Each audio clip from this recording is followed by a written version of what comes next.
Dan Ashworth is not happy with INEOS and INEOS' decision to sack him, and he said they were difficult to work with.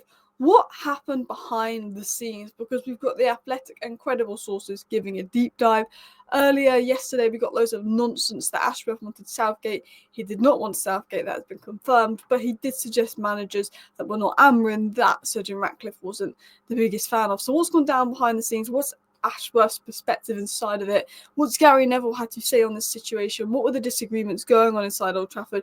And then we're going to talk about other news, transfer news, plans for January, Amorim and Amad Diallo speaking about the influence of Ruben Amorim coming in, his new role, and what could be going on in terms of right wing back. So, hello and welcome back to Alice Talks Football, and welcome back to a Manchester United 10-minute news and roundup show, but we're going to round up all the news into 10 minutes for you guys. If you do enjoy today's video, please do go ahead and hit that like button and feel free to subscribe if you're new. We're very close to 99,000 subscribers.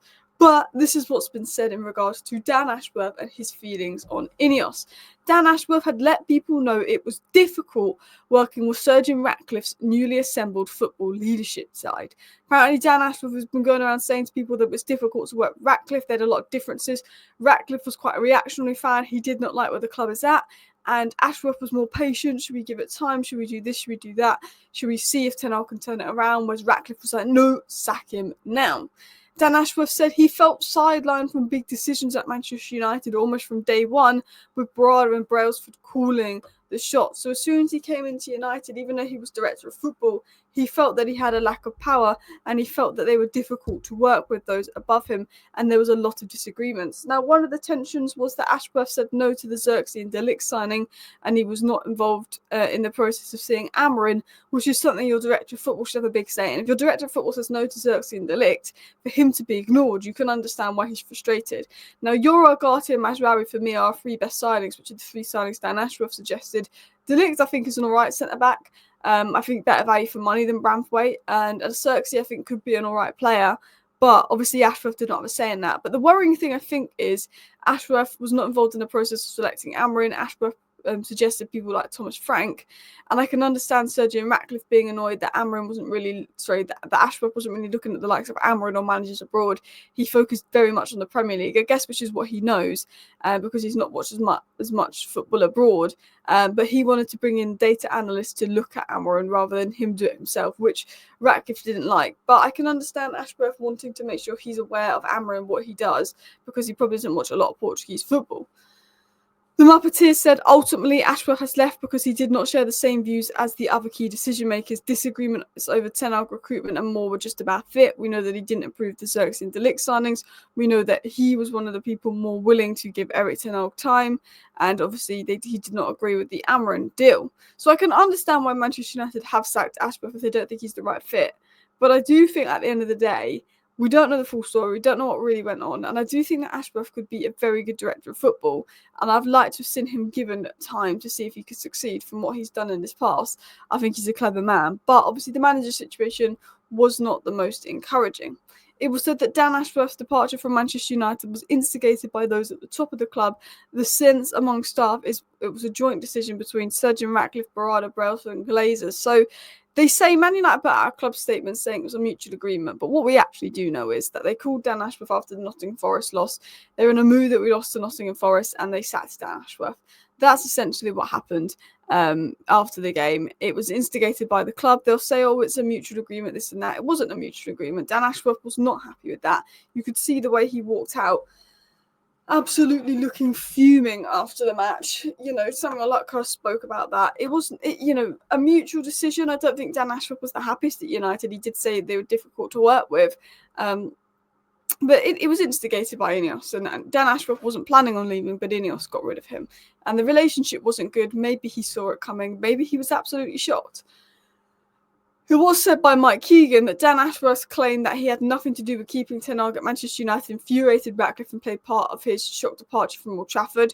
So we kept Ten Hag, and obviously keeping Ten Hag, giving a new contract, bringing all those coaches cost United a lot of money, and someone's got to take the fall for that. And I think Dan Ashworth has taken the fall from that from Ratcliffe, which is why he's been sacked. But Dan Ashworth himself claims to this day it wasn't his choice to keep Ten Hag. He didn't have anything to do with that decision because he wasn't in.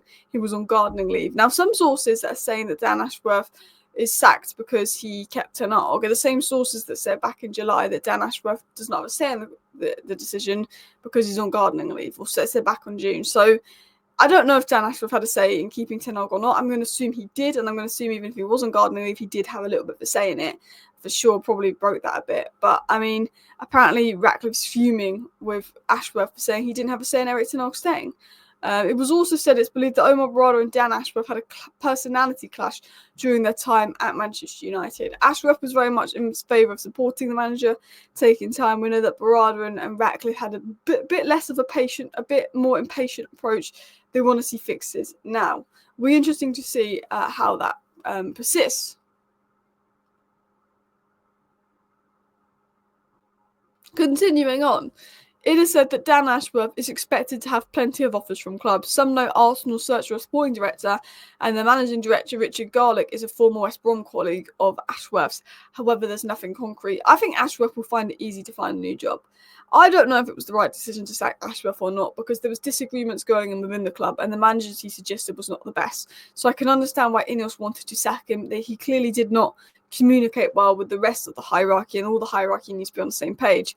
But at the same time, I think we waited 6 months for Ashworth's gardening leave. We paid $3 million compensation just to sack him after 5 months at the first hurdle. I think he could have been given time. I think had he been given time, I think he would have made some really positive changes and a real positive impact on the club.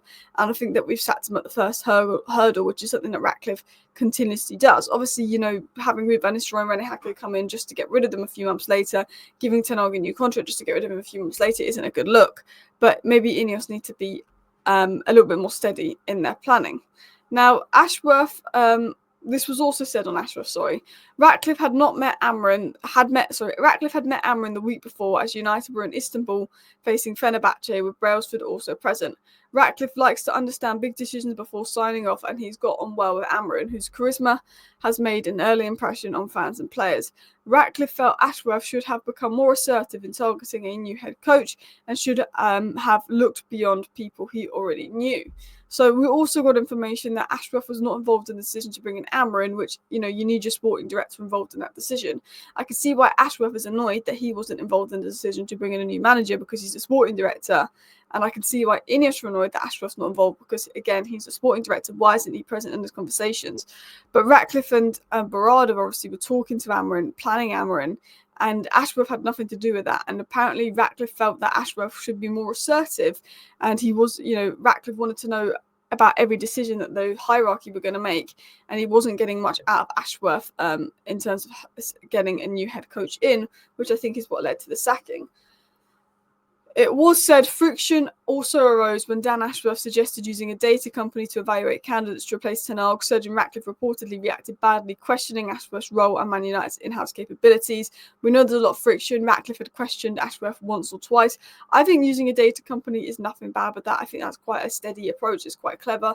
That's what Michael Edwards did. Michael Edwards, who brought in Slot, he used a data-driven approach to bring in Slot.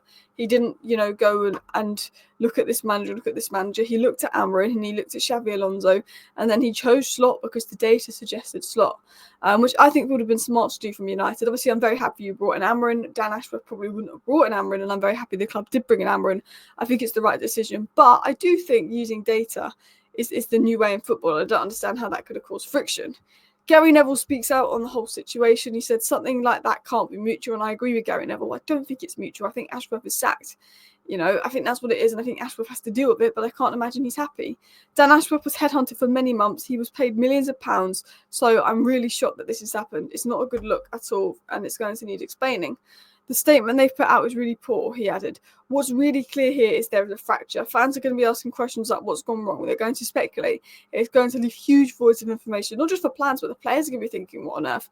I think you're better off just punching us in the face with the truth sometimes. Just tell us, because it's obvious that something has happened. And I think the statement was weak. And it's true. I don't think it was they mutually agreed to leave. Something has happened. There's been disagreements. They didn't like Amrin's decision they didn't like Ashworth's decision on this and this. Ashworth didn't have a say on Amrin.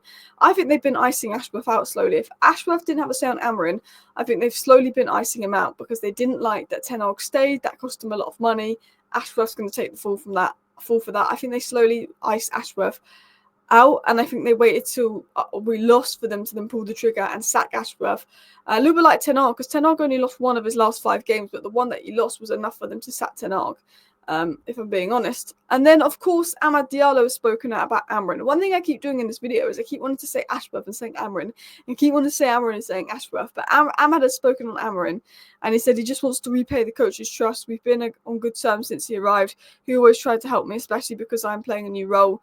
Amad said it's a position wing back. I've already covered Atalanta under Gasperini, but it was more towards the middle. This position is kind of new to me. I'll try and do it, and the coach is helping me. I'm enjoying every moment, is what Amad has said on this position. But guys, let me know your thoughts down below. Let me know your thoughts on Ashworth's side of the story. Let me know your thoughts on the whole story in general. It's absolutely crazy. Thank you for watching. Bye.